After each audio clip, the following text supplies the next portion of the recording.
Hi friends, ముస్లిం దేశాల మధ్యలో ఒక చిన్న దేశం అదే ఇజ్రాయెల్. ఇది ఎలా ఆవిర్భవించిందో తెలుసుకుంటే మీరు షాక్ గురి అవుతారు. ఇప్పటి ఇజ్రాయెల్ ఉన్న ప్రాంతం ముందల పాలస్తీనాగా పిలిచేవారు. ఇక్కడ ఎక్కువగా అరబ్ ముస్లింలు జీవించేవారు.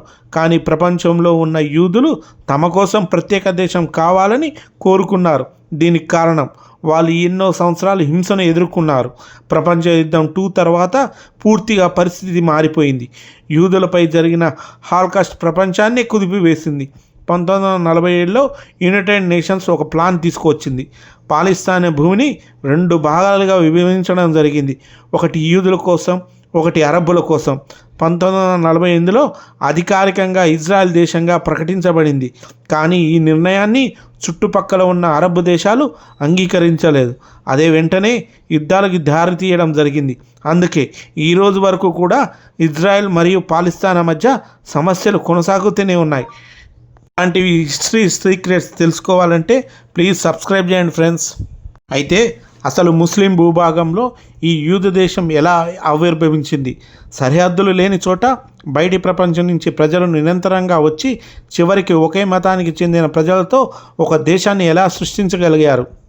రెండవ ప్రపంచ యుద్ధంలో బ్రిటన్, దాని మిత్ర దేశాలు విజయం సాధించినప్పటికీ బ్రిటన్ భారీగా నష్టపోవడం జరిగింది.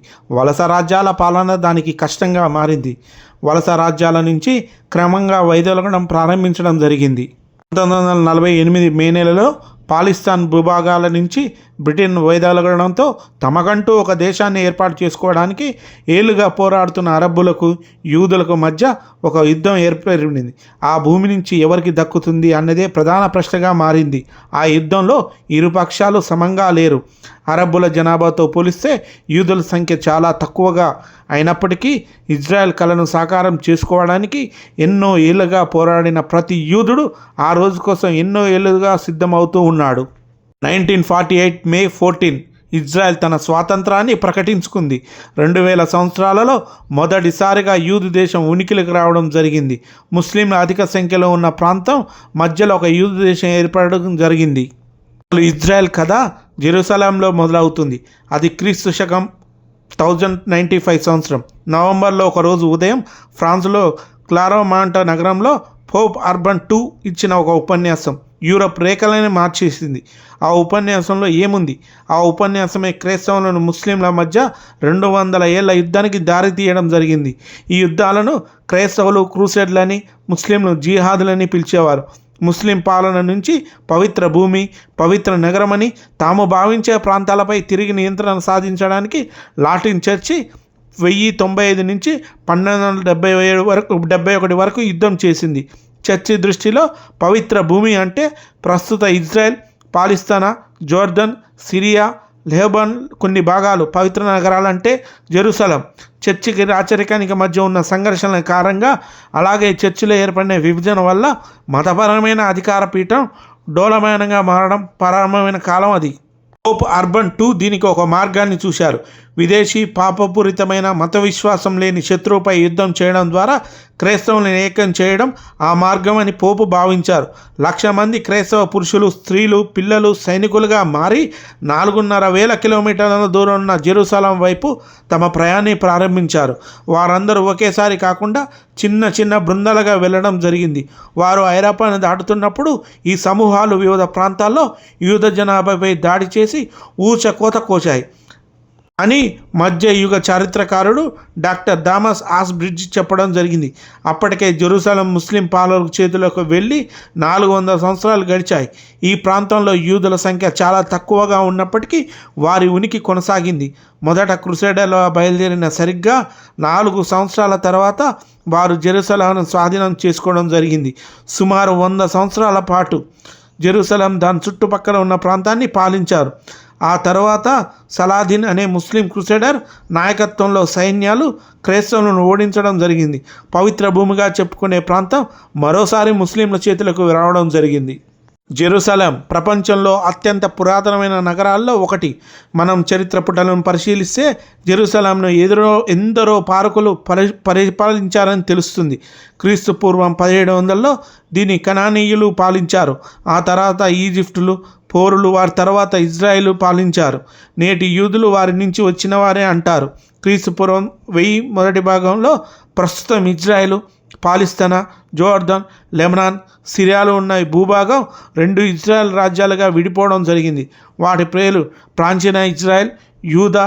ప్రస్తుతం ఇజ్రాయెల్లో ఉన్న జెరూసలేం నగరం అప్పట్లో యూదా రాజ్యాన్ని రాజధానిగా ఉండేది.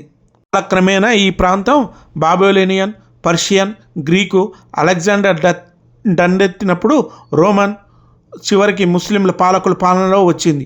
ఆ తర్వాత కూడా అధికారం నిరంతరం మారుతూనే ఉంది. ఇక్కడ చివరిగా పాలించిన పాలకులు ఓటోమన్లు. మొదటి ప్రపంచ యుద్ధం సమయంలో ఈ సామ్రాజ్యం కూలిపోవడం జరిగింది. అప్పట్లో ఈ ప్రాంతాన్ని ఇజ్రాయెల్ భూమి లేదా పవిత్ర భూమి అని కూడా పిలిచేవారు. దీని ప్రస్తావన హిబ్రూ బైబిల్లో ఉంది.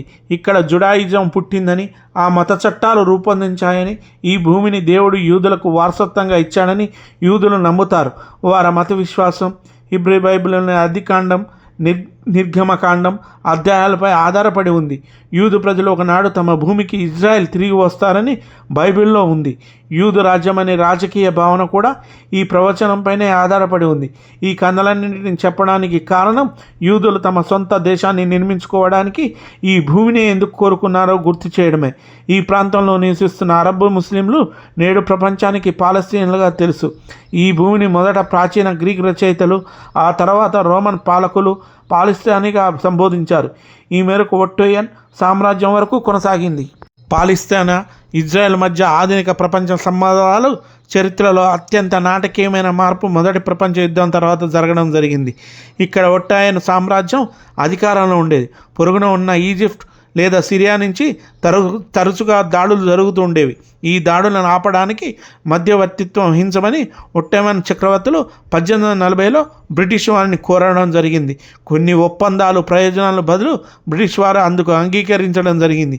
ఆ తర్వాత ఆ ప్రాంతంలో కొంత శాంతి నెలకొంది.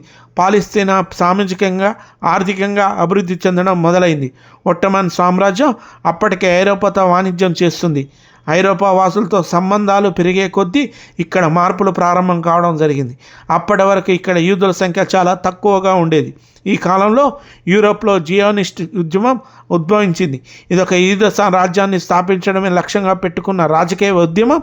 హిబ్రూ బైబిల్లో జెరూసలేం కోసం జియోయన్ అనే పదాన్ని ఉపయోగించారు.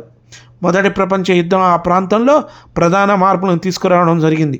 అప్పట్లో ప్రపంచంలోని అతిపెద్ద ముస్లిం సామ్రాజ్యమైన ఒట్టోమన్లు యుద్ధంలోకి ప్రవేశించి రష్యా, ఫ్రాన్స్, బ్రిటన్లపై సైనిక జిహాద్ ప్రకటించారు. జర్మన్లతో పొత్తు పెట్టుకొని సూయజ్ కాలువను స్వాధీనం చేసుకోవడానికి ఒట్టోమన్లు బ్రిటిష్ పాలనలో ఈజిప్ట్పై దాడి చేశారు. యుద్ధం వల్ల అనేకం జరిగాయి. ముఖ్యమైనది, ఒట్టోమన్లు ఓడిపోయారు. జర్మనీ ఓడిపోయింది. ఒట్టోమన్ సామ్రాజ్యాన్ని విభజించారు. పాలస్తీనా బ్రిటిష్ కాలనీగా మారగా సిరియా, లెబనాన్ ప్రపంచ వలస రాజ్యాలుగా మారాయి. పాలస్తీనా ప్రాంతం నేరుగా బ్రిటిష్ పాలనలోకి రావడంతో ఆ ప్రాంతంలో ఒక స్వతంత్ర యూద రాజ్యాన్ని ఏర్పాటు చేయాలని గళాలు యూరోప్లో మరింత బిగ్గరగా వినిపించడం స్టార్ట్ అయింది. మొదటి ప్రపంచ యుద్ధంలో ఒట్టోమన్ సామ్రాజ్యం ఓడిపోయిన తర్వాత యూరోప్లోని జియోనిస్ట్ ఉద్యమం ఫలితంగా బాల్బోర్ డిక్లరేషన్స్ బ్రిటన్ జారీ చేసింది. ఇది యూద రాజ్యం కావాలనే డిమాండ్కు మొట్టమొదటిగా అధికార గుర్తింపు రావడం జరిగింది. దీని ప్రకారం పాలస్తీనాలో యూద ప్రజలకు ఒక మాతృభూమిని స్థాపించడానికి బ్రిటిష్ రాచరికం మద్దతు ఇచ్చింది. యూద ప్రజలు తమ కోసం ఒక మాతృభూమిని పొందడంలో సహాయపడడానికి తమ శాయశక్తులా ప్రయత్నిస్తుంది. అయితే ఇది పాలస్తీనాలో నివసిస్తున్న యూదులు కానీ ప్రజల మతపరమైన హక్కులు, అలాగే ఇతర దేశాలతో నివసిస్తున్న యూదుల హక్కులకు, రాజకీయ హోదాకు భంగం కలిగించకూడదని స్పష్టంగా అర్థం చేసుకోవాలని చెప్పడం జరిగింది. ఈ ప్రకటన తర్వాత లీగ్ ఆఫ్ నేషన్స్ ఈ ప్రాంతంలో యూద ప్రజల కోసం ఒక మాతృభూమిని ఏర్పాటు చేసి బాధ్యతను, తద్వారా ఈ ప్రాంతాన్ని పరిపాలించే బాధ్యతను బ్రిటన్కి అప్పగించింది. ఓకే ఫ్రెండ్స్, ఫస్ట్ పార్ట్ పూర్తయింది. రెండో పార్ట్ మిగతాది చెప్తా.